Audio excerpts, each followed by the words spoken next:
All right, let's talk about choosing your availability to work as an airline pilot.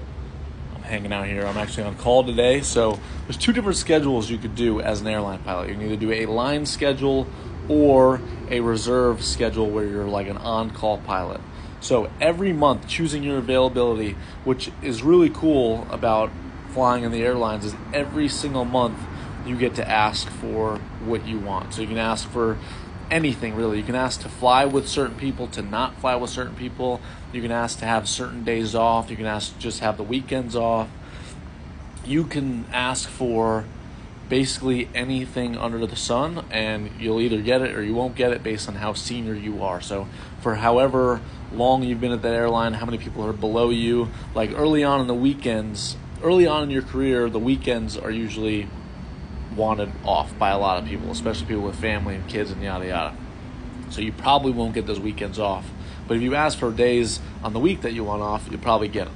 So for me, I like the reserve schedule. I like to ask for an on-call schedule. This month I have flown zero days, and it is the 28th.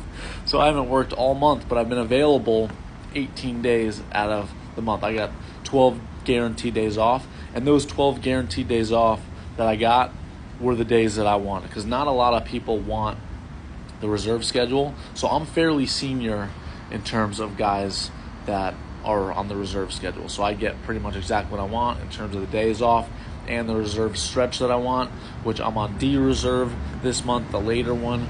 So I'm on call from 5 p.m. to midnight, and I just got really lucky. This is the least I've ever flown as a pilot on reserve. Like I said, zero days. So every month in the airline world, you get to ask for what you want, days off, yada, yada, yada. So that's what's awesome about the airline career.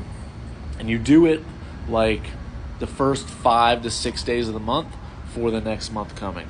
So in a few days, we'll be into July, and then I'll be asking for my days off in August, and whether I want a line schedule or reserve schedule, I'll probably do reserve.